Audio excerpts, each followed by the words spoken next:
Tumsifu Yesu Kristo.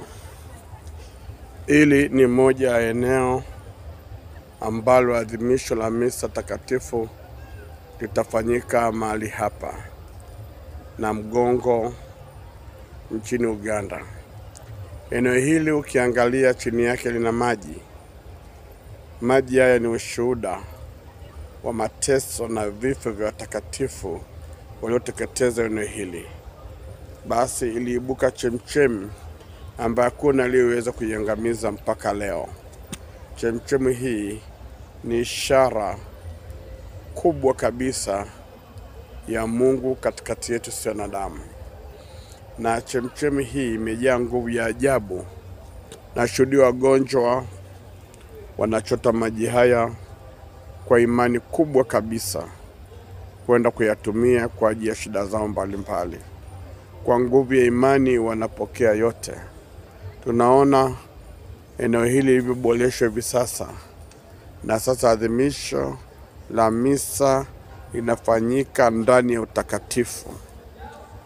Ni kitu cha kumshukuru Mungu sana.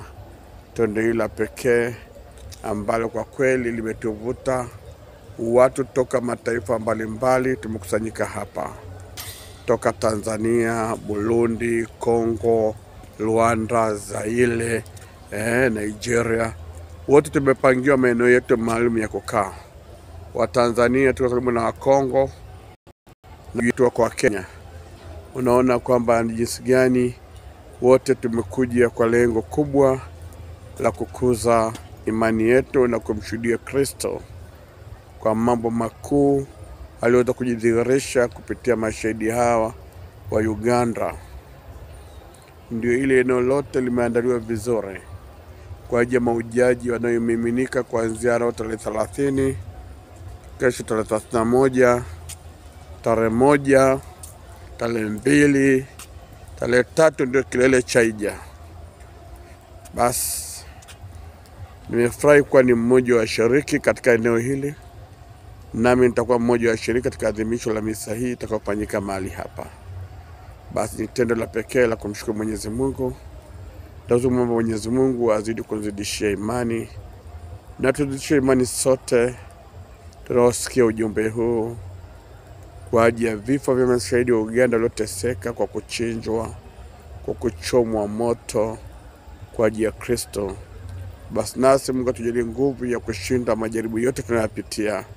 Katika majaribu hayo kweli tumuone Kristo, yeye aliye Bwana na Mwokozi wetu.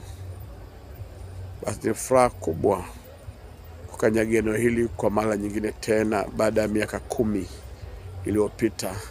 Namshukuru Mungu nipa kibali cha kukanyaga eneo hili. Limeboreshwa kwa kweli. Nimetembelea lote lizuri kabisa, limeboreshwa. Ya kichocheo kubwa cha imani yetu.